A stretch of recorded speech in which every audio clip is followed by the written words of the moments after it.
لیکن ہم بلا وجہ ہی لوگوں سے اگر بیزار رہیں، کیوں؟ دل میں بوجھ ہے، عداوتیں ہیں، آپ یقین کریں دل ہو جائے نا صاف، نیند سکون کی آتی۔ دنیا میں سب سے زیادہ مطمئن وہ بندہ ہے اللہ نے جہاں رکھا ہے وہاں راضی ہے۔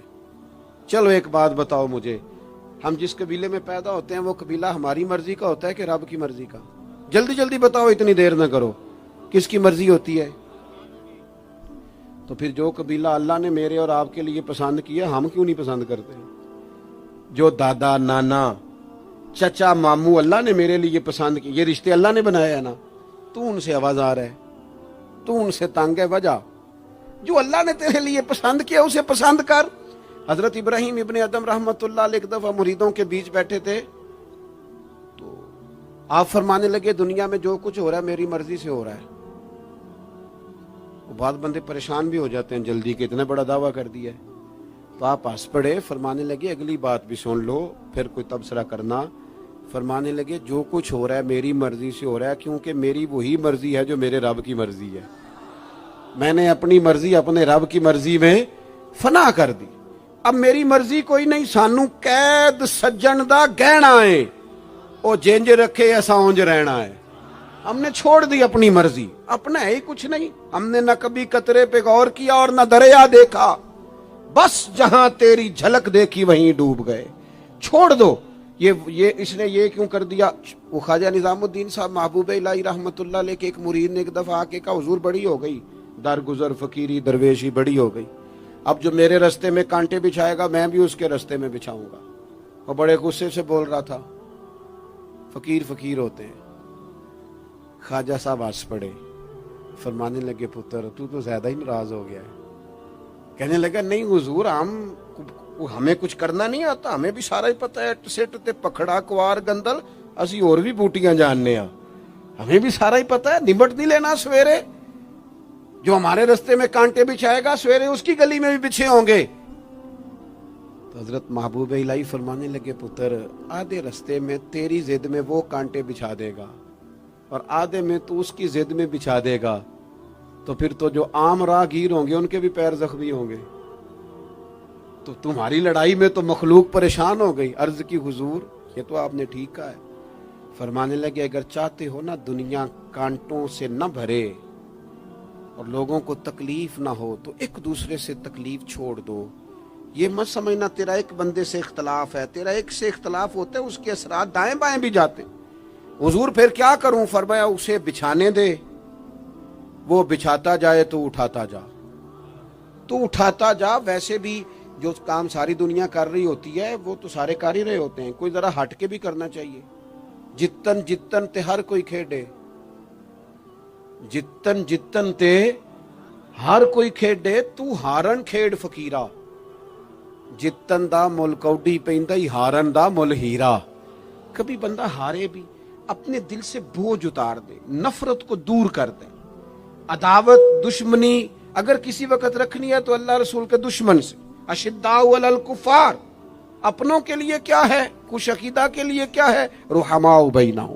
میرے عزیز ترمذی میں حدیث ہے، اپنی بات کو حوالہ دے کے مضبوط کر دوں، ترمذی میں حدیث ہے، نبی پاک علیہ الصلوۃ والسلام نے حضرت انس بن مالک سے فرمایا تھا، اے انس، اے میرے بیٹے، تم سے ہو سکے تو صبح اس حال میں کرنا کہ تمہارے دل میں کسی کا بغض نہ ہو۔ اور اگلے لفظ حدیث کے یہ ہیں، حضور فرمانے لگے یہ میری سنت ہے، یہ میرا طریقہ ہے، اپنے دلوں کو عداوتوں سے پاک کریں۔ اور پانچویں بات، اور بس اسی کے آگے پیچھے میں نے اپنی بات کو سمیٹ دینا ہے، میرا مضمون مکمل ہو گیا۔ حضور کی ایک بہت بڑی سنت، نبی پاک علیہ السلام کی ایک بہت بڑی ادا، وہ پتہ کیا ہے؟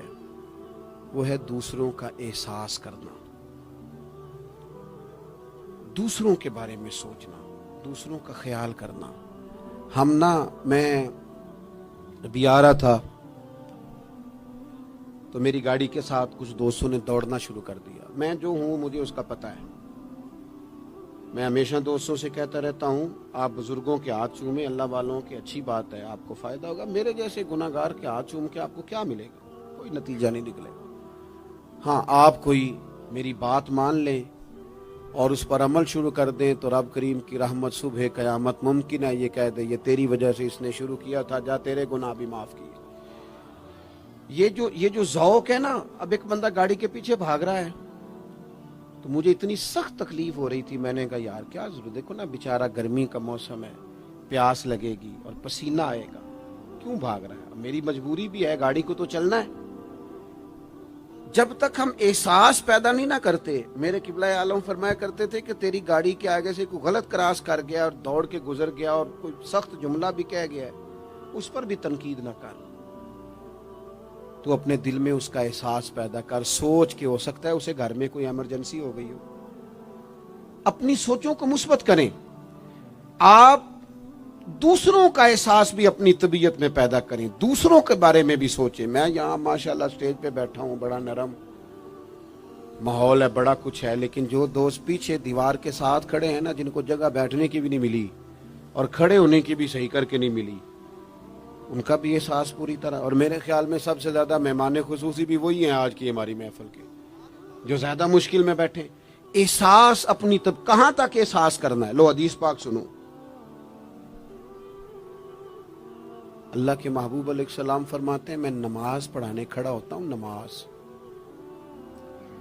کریم فرماتے ہیں میرا دل کرتا ہے میں لمبی نماز پڑھاؤں، لیکن پھر پیچھے سے نا کسی بچے کے رونے کی آواز آتی ہے، دل تھا لمبی پڑھاؤں، بچہ رو پڑا تو مجھے خیال آتا ہے اس کے رونے سے اس کی اماں کو تکلیف ہو رہی ہوگی، میں نماز چھوٹی کر دیتا ہوں، اللہ کی نماز مختصر کر دی احساس کے طور پر۔ حضور اس امام مسجد سے سخت ناراض ہو گئے تھے، صحیح حدیث میں موجود ہے، جس کے مقتدیوں نے آ کے شکایت کی تھی کہ یا رسول اللہ بہت لمبی نماز پڑھاتا ہے۔ یہاں تو لوگ احساس ہی نہیں کرتے میرے بھائی، یہاں تو احساس ہی نہیں کرتے۔ یہاں تو میں آیا ہوں نا رات کے 1 بجے محفل میں، تو میری طرح کے لوگ تہاڈا ذوق ہی نہیں، تسی سبحان اللہ ہی نہیں آندے، تسی ہاتھ ہی نہیں کھڑے کر دے۔ او بھائی تو نہیں آیا ہے، تو ٹر جانا ہے اپنا سارا سمیٹ کے پیسے گنا کے، اتنے بیچارے مغرب دے بیٹھے نے، ان کا ذوق تو اپنا ذوق بھی بیان کرنا، آنا تو بھی اسی وقت محفل میں جب سارے آئے ہیں، تے نالے تو تے گل کر کے آیا میں انہیں ہزار لینا ہے تے مفت آئے نے سارے بیچارے، اس لیے ہو سکتا ہے ان کا عشق تجھ سے زیادہ ہو۔ کروں مدح اہل دول رضا اور پڑے اس بلا میں میری بلا، میں گدا ہوں اپنے کریم کا، یہ میرا دین ہے کوئی پارا نہ نہیں۔ اس لیے میرے عزیز احساس دوسروں کا پیدا کریں اپنی طبیعت میں۔ ہم نا احساس نہیں کرتے، خدا را احساس کرو۔ ٹھیک ہے پریشانیاں ہیں، لیکن میں جوان سے کہوں گا تو نوجوان ہے، باہر تجھے ٹینشنیں ہیں، کاروبار کی مسائل ہیں، پریشانیاں ہیں، لیکن اللہ نے تجھے جوان کیا ہے نا، حوصلہ دیا ہے نا، تو باہر کی ٹینشنیں باہر چھوڑ کے آیا کر۔ گھر تیرے ابا جی انتظار کر رہے ہیں، ان کے پاس بیٹھ، ان کا دکھ سن، حوصلہ بڑا کر۔ پھر گھر کے اندر تیری اماں بیٹھی ہے، اس نے تیرے سے بات کرنی ہے، کئی باتیں سنانی ہے۔ تیرا بیٹا ہے وہ دوڑ کے آیا ابا ابا کہتے، اور تو کہتا لے جا میری طبیعت نہیں ٹھیک۔ دنیا میں سب سے مصروف وقت رسول کریم نے گزارا ہے، لیکن حضور تو غلاموں کی بات بھی سنتے، حضور تو گھر والوں کو وقت بھی دیتے۔ سیدہ عائشہ صدیقہ فرماتی ہیں جب تک گھر میں رہتے گھر کا کوئی کام ہی کرتے رہتے، اور حضور تو نواسوں کو ٹائم دیتے، نماز کے وقت بھی ساتھ لے جاتے۔ کیوں ہم اپنے آپ سے دوسروں کا احساس نکال بیٹھیں، دوسروں کے بارے میں تھوڑا احساس۔ آپ تھوڑے دن پہلے نا، کچھ عرصہ پہلے کچھ لوگ آگے میرے پاس کہنے لگے کہ کوئی طالب علم کوئی عالم مل جائے مدرسے میں سے آپ کے، اور ہم نے نا وہاں اپنے ہاں امامت کے لیے اور جمعہ کے لیے اس کو لے جانا ہے۔ میں نے کسی طالب علم سے کہا چلے جاؤ، وہ کہنے لگے تنخواہ کتنی دینی ہے؟ میں نے کہا کوئی زیادہ نہیں، جتنا آپ کے گھر کا خرچہ ہے اتنا اس کو بھی دے دیں۔ وہ پریشان ہو گیا، جی میں تسی نہیں سارے ہو گئے، تو اتنے پیسے دے دیں جتنا ہمارا خرچہ ہے، ہم تو صاحب ہوتے ہیں، اس کو کیسے دے دیں یہ والا خرچہ؟ تو کہنے لگے نہیں جی وہ تو ٹھیک ہے، تسی کوئی 10 چھڑو۔ اور میں نے کہا میں آپ کو وہ بتا رہا ہوں جو حضرت صدیق اکبر نے بتایا ہے۔ آپ کی تنخواہ کتنی لگائیں؟ کہا درمیانے مہاجر کا جتنا خرچہ ہے نا اتنا میرا بھی لگا دو۔ حضور گزارا نہ ہوا، فرمایا میں لوگوں کی تنخواہیں بڑھا دوں گا، جہاں سب کا گزارا ہوگا ابو بکر کا بھی ہو جائے گا۔ یہ کیا بات ہوئی کہ تو تیرا گزارا نہیں ہوتا تو مزدور کا کیسے ہوتا ہے؟ غریب آدمی کا احساس جب تک تجھے دوسروں کا پیدا نہیں ہوتا تو حضور کے اسوہ حسنہ تک نہیں پہنچ سکتا. تو نے نبی پاک کا طریقہ نہیں اپنایا. یہ پتہ ہے حضور جو غاروں میں روتے تھے اور سارا دن تبلیغ کرتے تھے اور طائف تشریف لے جاتے تھے اور عکاظ کی منڈیوں میں جاتے تھے، یہ احساس تھا، یہ درد تھا جو میرے محبوب کو لے جاتا تھا. احساس تھا. حضور چاہتے تھے رب کا کوئی بندہ دوزخ میں نہ جائے. اللہ کے محبوب رات کو روتے، دن کو تبلیغ کرتے، گلی گلی جاتے، لوگوں کو سمجھاتے. کوئی ایک بار دین کی بات پوچھتا، 10 بار بھی اس سے پوچھتا تو بتاتے. کیوں؟ احساس ہے. بات ختم کرنے لگا ہوں. سیدہ طیبہ طاہرہ ام المومنین سیدہ عائشہ صدیقہ رضی اللہ تعالیٰ عنہ فرماتی، ایک دن حضور مجھ سے فرمانے لگے، کریم فرمانے لگے، عائشہ ایک بات بتاؤں تمہیں؟ یا رسول اللہ فرمائیے. تو کریم فرمانے لگے، عائشہ جب تم مجھ سے راضی ہوتی ہو پھر بھی مجھے پتہ چل جاتا ہے، اور جب تمہارے دل میں کوئی بات ہوتی ہے پتہ مجھے پھر بھی چل جاتا ہے. کہتے میں نے جلدی سے عرض کی، حضور میں اور آپ سے ناراض. تو فرمایا بتاؤں پھر؟ حضور بتائیے. فرمایا عائشہ کبھی کبھی قسم اٹھاتی ہو؟ یا رسول اللہ اٹھاتی ہوں. فرمایا جب ہوتی ہو نا مجھ سے راضی تو کہتی ہو مجھے محمد مصطفیٰ کے رب کی قسم، اور جب تمہارے دل میں کوئی بات ہوتی ہے تو پھر کہتی ہو حضرت ابراہیم خلیل کے رب کی قسم. پھر حضرت جناب عائشہ صدیقہ کہتی ہیں میں تمہیں بتا نہیں سکتی لوگوں میرے دل کا عالم کیا تھا یہ بات سن کے. یا رسول اللہ آپ لفظوں سے احساس کا پتہ کر لیتے ہیں، کوئی سوچ کیا رہا. یہاں تو گھر والے پورا احتجاج کریں. احتجاج میں ایک دفعہ کہیں کھانے کے لیے گیا تھا تو میں نے کہہ دیا کھانا بڑا اچھا پکا ہے. ایک آدھ اور بزرگ سے بھی میں نے وہ بات سنی تھی، بھی وہ پریکٹیکلی میرے ساتھ ہوں، میں کھانا بڑا اچھا ہے جی. تھوڑی دیر کے بعد نا گھر کے اندر سے رونے کی آواز آنے لگی. تو مناسب تو نہیں ہوتا کسی کے گھر کے مسئلے میں ایسی بات پوچھنا، لیکن وہ جب ماحول زیادہ ہی بڑا تو میں نے میزبان سے کہا کہ خیر تو ہے گھر میں سب ٹھیک ہے؟ تو کہنے لگے آپ کی وجہ سے رو رہے ہیں. میں نے کہا کہنے لگے آپ نے بڑی تعریف کی ہے نا، کھانا بڑا اچھا پکا ہے. تو میری بیوی ہے تو عزیزوں میں سے، پر وہ گھر غریب ہے. اس نے کہا 14-15 سال ہو گئے اس گھر میں کھانا پکاتے، آج تک نہیں کسی نے کہا اچھا پکا ہے. میں غریب کی بیٹی ہوں، آج وہ تعریف سنی ہے تو دل کسی اور طرف ہی چلا گیا ہے. اتنا بھی احساس نہیں جو صبح سے گرمی میں کھڑے. آپ کو پتہ ہے نبی پاک نے کبھی کھانے میں نقص نہیں نکالا تھا. سیدہ عائشہ کہتی ہیں پسند ہوتا تو کھا لیتے ورنہ چھوڑ دیتے. کبھی عیب تو ہنڈیا پھینک دیتا. آنا گرمی میں تو بھی کھڑا ہونا، جہاں اماں کھڑی ہے، بیوی کھڑی ہے، بہنیں کھڑی ہیں، کھڑا ہونا 10 منٹ. تو بھی احساس ہی نہیں، صرف اپنا ہی پتہ ہے. سیدہ عائشہ صدیقہ یہ حضور کا اسوہ حسنہ ہے. یہ طریقے اپناؤ زندگی میں. 4 5 8 چیزوں کو فقط سنت نہ سمجھو، یہ وسعت ہے حضور کے اسوہ نور میں. سیدہ عائشہ کہنے لگی، کریم فرمانے لگے تم قسم اٹھاتے حضرت ابراہیم کا نام لیتی ہو تو میں سمجھ جاتا ہوں. جناب عائشہ کہتی ہیں بس دل مچل گیا، کیفیت اور کی اور ہو گئی. میں نے کہا حضور پھر مجھے قسم ہو محمد عربی کے رب کی، میرے لبوں سے آپ کا نام ہی جاتا ہے، میرے دل میں آپ ہر وقت موجود رہتے ہیں. میرے عزیز کچھ باتیں آپ سے میں نے عرض کی. میں اپنی گفتگو کو بھی دیکھتا ہے جو بڑے مالدار ہوتے ہیں، اور ایسے لوگوں کو بھی دیکھتا ہے جو بیچارے ایک وقت کھاتے ہیں اور دوسرے وقت کے لیے پریشان رہتے ہیں. اپنی زندگی میں وہ صحت مند، توانا، خوبرو لوگوں کو بھی دیکھتا ہے، اور بیمار اور کمزور، ضعیف اور ناتواں لوگوں کو بھی دیکھتا ہے. اس کے ارد گرد ایسے لوگ بھی ہوتے ہیں جو بڑی خوش و خرم زندگی گزار رہے ہوتے ہیں، اور ایسے لوگ بھی ہوتے ہیں جو کسی وجہ سے پریشان، تکلیف میں گھٹے گھٹے سے ہوتے ہیں.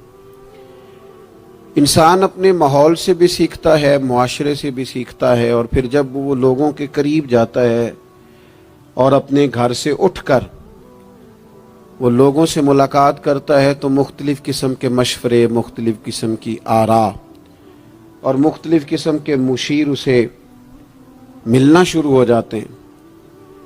ان ساری چیزوں کے ماحول میں انسان کی سوچیں پنپتی ہیں، اور اسے بالیدگی کا موقع ملتا ہے، وہ باشعور ہونے لگتا ہے، پھر وہ کسی ایک جگہ ٹھہر جاتا ہے۔ بعض اوقات کسی مالدار کی طرف دیکھ کر پوری طرح رک جاتا ہے اور سوچتا ہے کہ نہیں، میں پیسہ ہی کماؤں گا تو پھر ہی ٹھیک ہے۔ بعض اوقات کسی مشہور آدمی کو خوش قسمت سمجھ لیتا ہے اور پھر وہ کوشش کرتا ہے کہ جتنے بھی جتن کیے جائیں کسی بھی طریقے سے شہرت حاصل کی جائے۔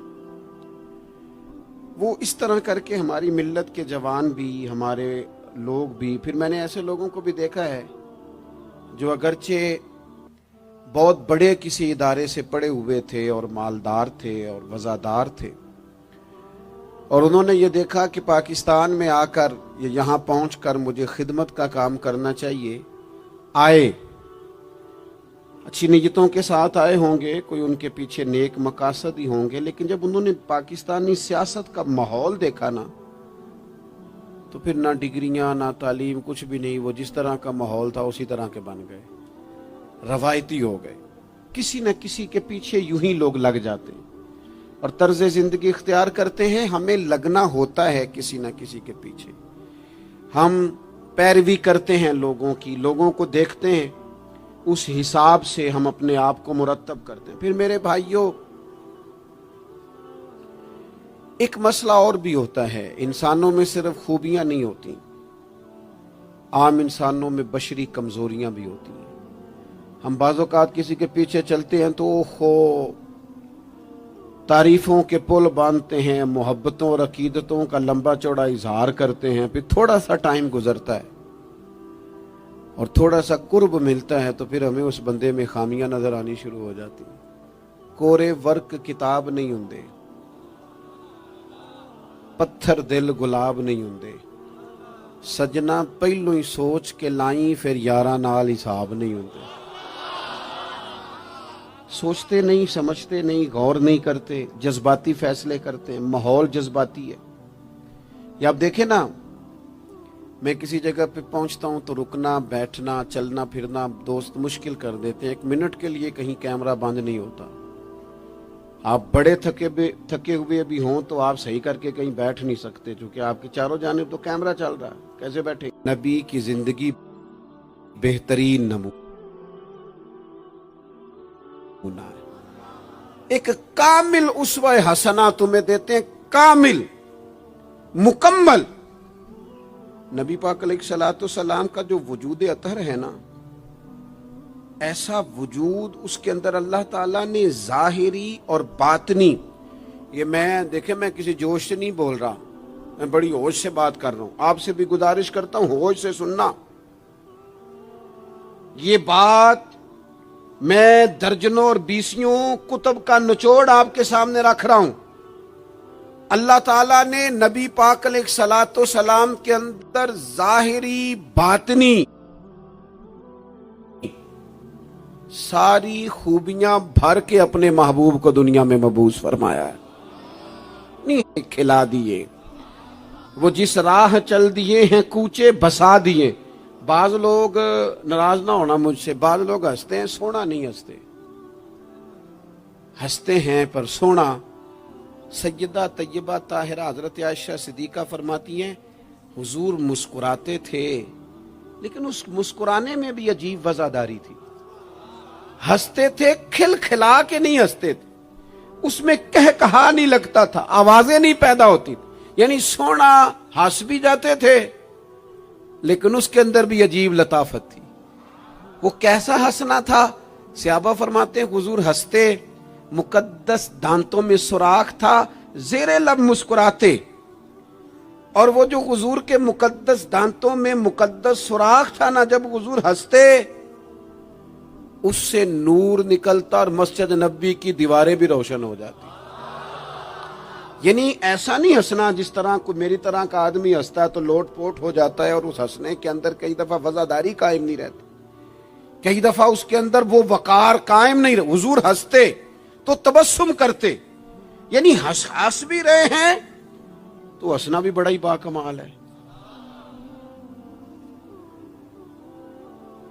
اور میرے اعلیٰ حضرت تو کہتے ہیں بس وہ ہنس پڑتے تھے